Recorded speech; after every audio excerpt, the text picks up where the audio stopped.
በልዕለ ኃያሉ አሜሪካና በመካከለኛው ምስራቅ ከባለ ጠንካራ ወታደራዊ አቅም ባለቤቶች አንዷ በሆነችው ኢራን መካከል አምስተኛ ወሩን እየያዘ ያለው እጅግ ከፍተኛ ውጥረት የነገሰበት ጦርነት በቅርብ ቀናት ውስጥ እንደ አዲስ አገር ሽቶ መጠነ ሰፊ ውድመትን እያስከተለ ነው። ይህ በአውሮፓውያኑ ፌብሩዋሪ 28 2026 የተጀመረው ግጭት ባለፈው ወር አጋማሽ ላይ የተፈረመውንና ውጥረቱን ያረግባል ተብሎ ተስፋ ተጥሎበት የነበረውን የኢስላማባድ የመግባቢያ ስምምነት ተከትሎ ለተወሰነ ጊዜ ጋብ ብሎ የነበረ ቢሆንም አሁን ግን ያ ስምምነት ሙሉ በሙሉ በመፍረሱ ምክንያት ቀውስ ወደ ከፍተኛ ደረጃ ተሸጋግሯል።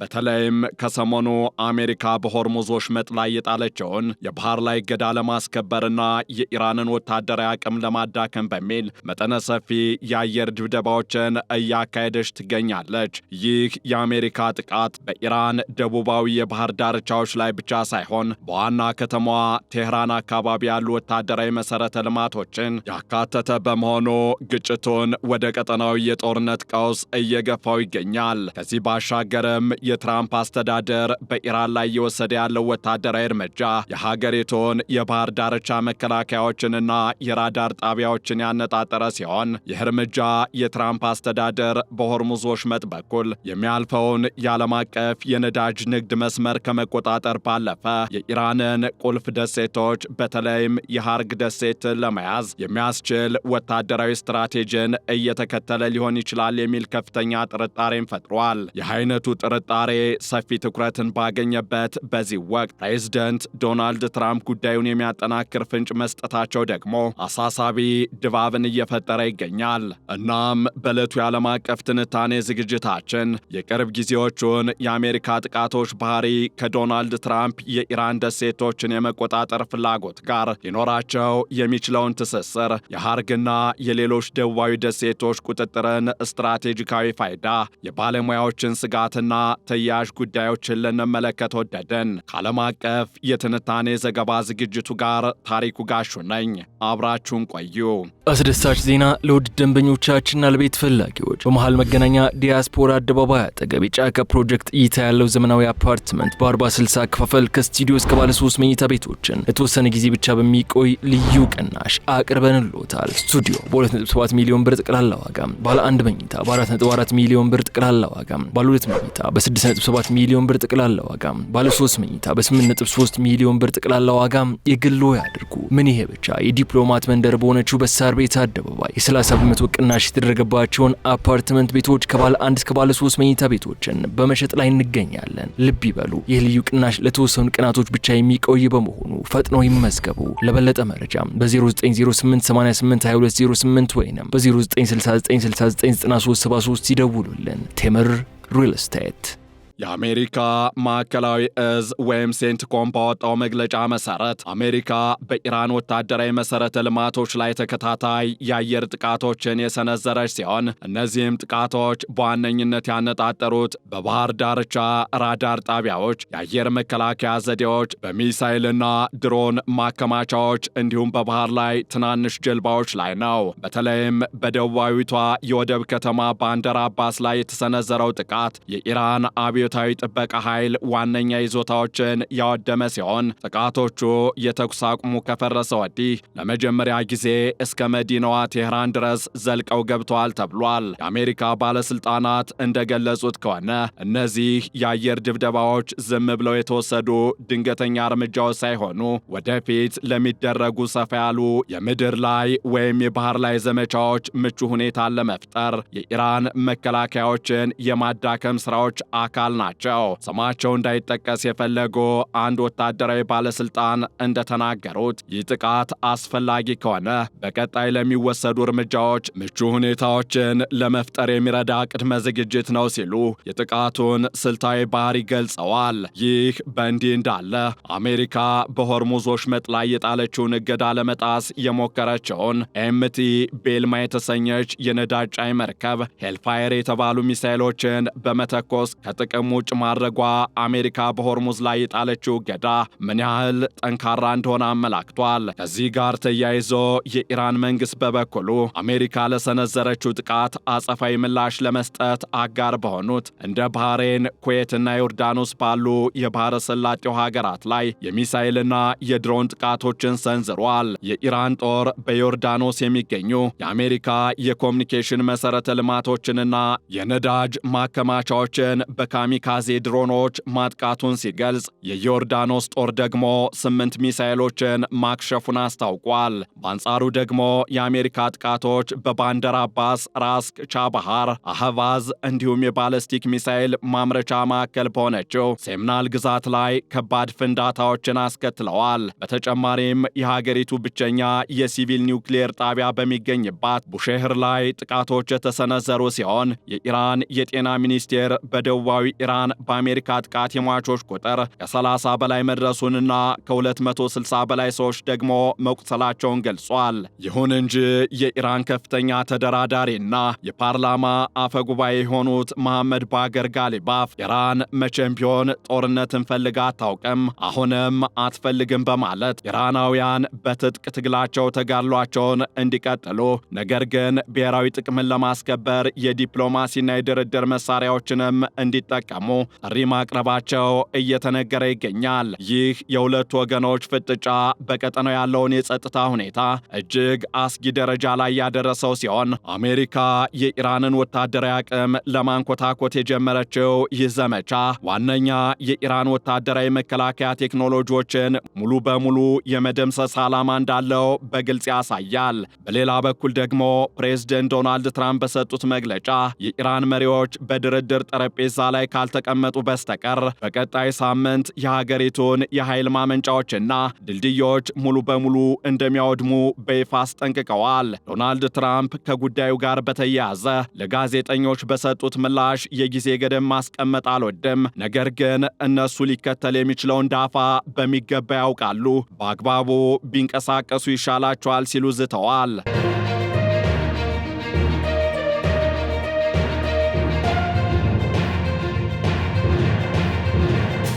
በእንዲህ አይነቱ ወታደራዊ ፍጥጫ ውስጥ በዋነኝነት የሚነሳው ትልቁ ጥያቄ አሜሪካ የኢራንን ደቡባዊ ደሴቶች በተለይም የሀገሪቱን 90% የነዳጅ የወጭ ንግድ ወይም ኤክስፖርት የምታስተናግደውን የሃርግ ደሴትን መቆጣጠር ትችላለች ወይ የሚለው ነው። ሃርግ ደሴት ለአጠቃላይ የኢራን ኢኮኖሚ ህልውና መሰረት ከመሆኗም በላይ በዓለም አቀፍ የነዳጅ ገበያ ትልቅ ተጽዕኖ ፈጣሪ ስፍራ ናት። ፕሬዝደንት ዶናልድ ትራምፕ በቅርቡ በሰጡት ቃለ ምልልስ ላይ ይህንን ጉዳይ በተመለከተ ግልጽ መልስ ከመስጠት የተቆጠቡ ቢሆንም ይህንን አማራጭ ሙሉ በሙሉ ግን ውድቅ አላደረጉትም። እንዲያውም ዶናልድ ትራምፕ ፎክስ ኒውስ ላይ ቀርበው ሲናገሩ አሁን ባለው ሁኔታ ይህንን አደርጋለሁ ብዬ መናገር ሞኝነት ነው፣ ነገር ግን የኢራንን ወታደራዊ መከላከያ በጥልቀትና በበቂ ሁኔታ ካዳከምን በኋላ ያንን እርምጃ ልወስድ እችላለሁ በማለት የሃርግ ደሴትን የመያዝ ፍላጎት እንዳላቸው ፍንጭ ሰጠዋል።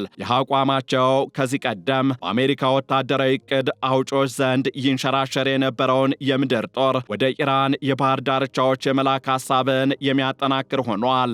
ይሁን እንጂ እንዲህ ያለው እርምጃ እጅግ አደገኛና ከፍተኛ መስዋዕትነትን የሚጠይቅ መሆኑ ይታወቃል። ሃርግ ደሴት ላይ የሚደረግ ማንኛውም የምድር ላይ ዘመቻ አሜሪካን በቀጥታ ከኢራን ዋናው ምድር ከሚተኮሱ ሚሳኤሎችና ድሮኖች ጋር ፊት ለፊት የሚያፋጥጥ በመሆኑ የአሜሪካ ወታደሮች ለከፍተኛ ጥቃት እንዲጋለጡ ያደርጋቸዋል። ሆኖም ግን አሜሪካ በአሁኑ ወቅት እንደ ቀሽም፣ ኪሽና አቡ ሙሳ ባሉ ደሴቶች ላይ ያደረሰቻቸው ጥቃቶች ዋናው ስትራቴጂካዊ ግብ ወደፊት ደሴቶቹን ሙሉ በሙሉ ለመቆጣጠር ወይም ቢያንስ የኢራንን የባህር ላይ ተጽዕኖ ለመግታት ያለመ መሆኑን በግልጽ ያሳያል። በዚህም የወታደራዊና የፖለቲካ ባለሙያዎች አሜሪካ ደሴቶቹን ለመቆጣጠር ያላትን ወታደራዊ ብቃትና ሊከተል የሚችለውን ዋጋ በተመለከተ የተለያዩ ትንተናዎችን እያቀረቡ ይገኛል። ይገኛሉ።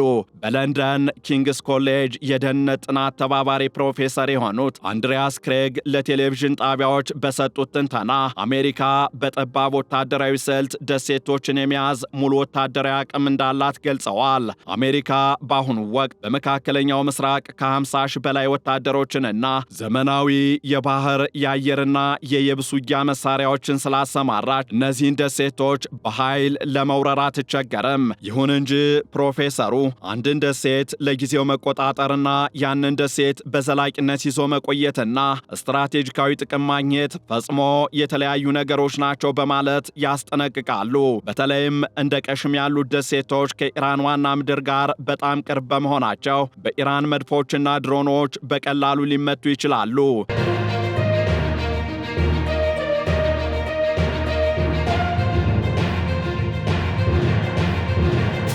እንደ ጆርጅ ታውን ዩኒቨርሲቲ የመካከለኛው ምስራቅ ፖለቲካ ፕሮፌሰር የሆኑት ናደር ሃሽሚ ገለጻ ደግሞ አሜሪካ ደሴቶችን የመያዝ አቅም ቢኖራትም ይህንን ለማድረግ የምትከፍለው ዋጋ ግን እጅግ ከፍተኛ ነው። እንዲህ ያለው እርምጃ ቢያንስ ከ5000 እስከ 10000 የሚደርሱ የአሜሪካ እግረኛ ጦር፣ የአየር መከላከያ መሐንዲሶችና የሎጂስቲክስ ሰራተኞችን የሚፈልግ ሲሆን እነዚህ ወታደሮች ደግሞ በዋናው የኢራን ክፍል ቀጥተኛ ጥቃት ስር ይወድቃሉ። የስትራቴጂክ ና ዓለም አቀፍ ጥናት ማዕከል ጥሮተኛው የአሜሪካ የባህር ኃይል መኮንን ማርክ ካሲኒያንስ በበኩላቸው ትራምፕ ይህንን ወታደራዊ አማራጭ በአደባባይ መናገራቸው ባለ ሁለት ስለት ሰይፍ መሆኑን ይገልጻሉ። ይህ ንግግር በኢራን ላይ የስነ ልቦና ጫና በመፍጠር ለድርድር እንዲቀመጡ ሊረዳቸው ይችላል። ነገር ግን አሜሪካ የት መሄድ እንደምትፈልግ አስቀድማ ለጠላት እያሳወቀች በመሆኑ ለወታደራዊ ስራዎች ግን እጅግ መጥፎ ነው ሲሉ ተችተዋል። በሌላ በኩል ደግሞ ይህ ውሳኔ በፕሬዝደንት ዶናልድ ትራምፕ አስተዳደር ላይ የሚያስከትለው የፖለቲካና የኢኮኖሚ ጫና እጅግ ከፍተኛ ይሆናል። የትራምፕ የፖለቲካ መሰረት ወይም ማጋ ደጋፊዎች አሜሪካ በሌላ የውጭ ሀገር ረዥም ጦርነት ውስጥ እንድትገባ ስለማይፈልጉ በኢራን ደሴቶች ላይ የሚደረግ የምድር ጦርነት ትራምፕን ከደጋፊዎቻቸው ጋር ሊያጋጭና የኢራቅን ጦርነት አስከፊ ትውስታ ሊቀሰቅስ ይችላል። በኢኮኖሚ ረገድም ቢሆን እነዚህን ወታደራዊ ይዞታዎች በዘላቂነት ለመጠበቅ የሚወጣው ወጪ እጅግ ከፍተኛ እንደሆነም ይገለጻል። በአትላንቲክ ካውንስል የቀድሞ የፔንታጎን ባለስልጣን ኢምራን ባዩሚ ትራምፕ በቅርብ ቀናት የሰጧቸውን መግለጫዎች ጫጫታውን ከእውነተኛው ወታደራዊ እርምጃ መለየት አለብን በማለት ዓላማው ኢራንን በድርድር ጠረጴዛ ላይ ለማስጨነቅ የታለመ ስነ ልቦና ጦርነት ሊሆን እንደሚችል ይገልጻሉ። ይሁን እንጂ የኢራንን መከላከያ አቅም በሚገባ ሳያዳክሙ ደሴቶችን ለመቆጣጠር መሞከር የማይታሰብ ነው። የኢራን የባህር ዳርቻ ሚሳኤል ባትሪዎች፣ ተንቀሳቃሽ የራዳር ስርዓቶችና የድሮን ማዕከላት በብዛት በዋሻዎች ውስጥ የተደበቁ በመሆናቸው በአየር ጥቃት ብቻ ሙሉ በሙሉ ማጥፋት አይቻልም። ይህንን ለማድረግ ደግሞ አሜሪካ ወደ ሰፊ የምድር ጦርነት ውስጥ መግባት ይኖርባታል። ይህም ቀውሱን እጅግ ያባብሰዋል።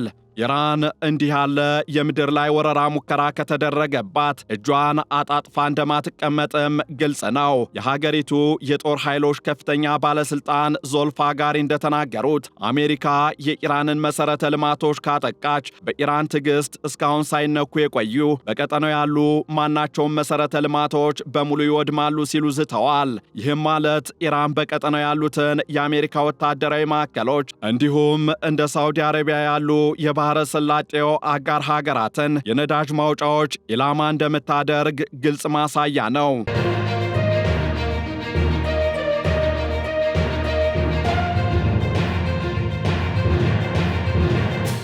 በሌላ በኩል ደግሞ የዚህ ግጭት መስፋፋት በዓለም አቀፍ የንግድ ስርዓት በመርከብ ጉዞና በሆርሙዝ ወሽመጥ ደህንነት ላይ የሚያሳድረው ተጽዕኖ እጅግ አስከፊ ነው። የሆርሙዝ ባህር ወሽመጥ በዓለም ላይ ከሚመረተው ድፍድፍ ነዳጅ 1/5ኛው የሚተላለፍበት ቁልፍ መተላለፊያ ሲሆን እዚህ አካባቢ የሚነሳ ማንኛውም ግጭት የነዳጅ ዋጋን እንዲንር ያደርገዋል። በአሁኑ ወቅትም የብሬንት ድፍድፍ ነዳጅ ዋጋ በበርሚል ከ$85 በላይ የደረሰ ሲሆን ይህም ጦርነቱ ከመጀመሩ በፊት ከነበረው ዋጋ በ15 በመቶ ከፍ ያለ ነው። ደሴቶችን ለመቆጣጠር የሚደረግ ማንኛውም ሙከራ ኢራን በባህር ወሽመጡ ላይ የባህር ፈንጂዎችን እንድታጠምድና የነዳጅ ጫኝ መርከቦችን በድሮን እንድታጠቃ ስለሚያስገድዳት የኢንሹራንስ ክፍያዎችን በእጅጉ ይጨምረዋል። ይህም መርከቦች አካባቢውን እንዲሸሹትና እንዲርቁት ያስገድዳል። ይህ ደግሞ ለዓለም አቀፍ ኢኮኖሚ ከባድ የዋጋ ንረትና የኃይል አቅርቦት ቀውስን ይዞ ይመጣል።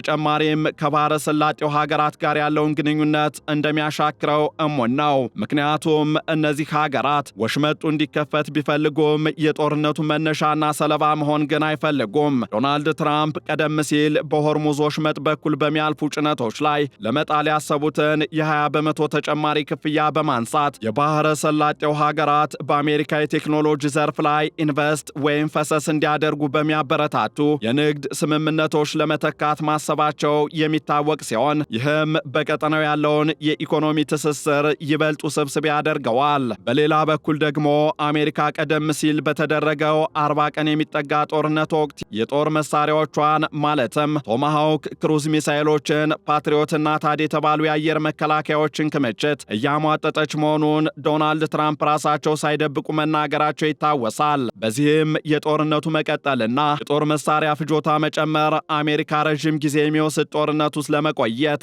ያላትን አቅም ጥያቄ ውስጥ ይከተዋል። የመከላከያ ሚኒስትሩ ፔት ሄግሴት ጦርነቱን ይበልጥ ለማስፋት እንደሚፈልጉ ቢገለጽም በፔንታጎን ውስጥ ግን ይህ አማራጭ ምን ያህል አስተማማኝ ነው በሚለው ላይ ሰፊ ክርክር እየተነሳ ይገኛል።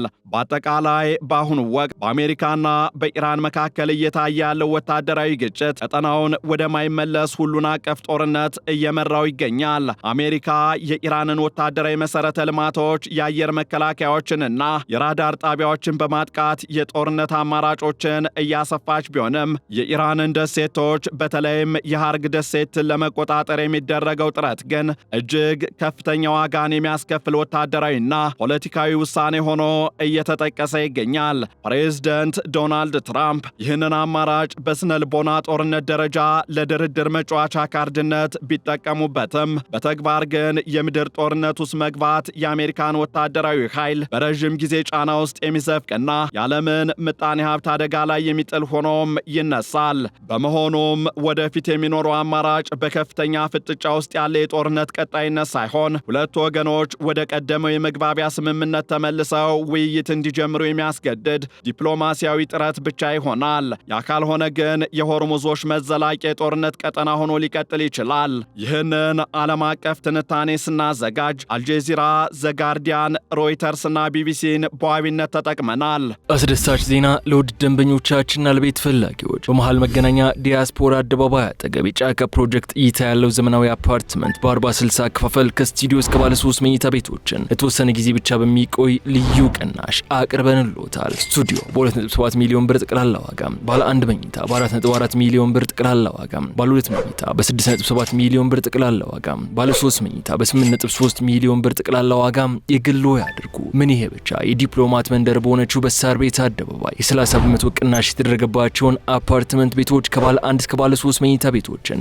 በመሸጥ ላይ እንገኛለን። ልብ ይበሉ፣ ይህ ልዩ ቅናሽ ለተወሰኑ ቀናቶች ብቻ የሚቆይ በመሆኑ ፈጥነው ይመዝገቡ። ለበለጠ መረጃ በ0908882208 ወይንም በ0969699373 ይደውሉልን። ቴምር ሪል ስቴት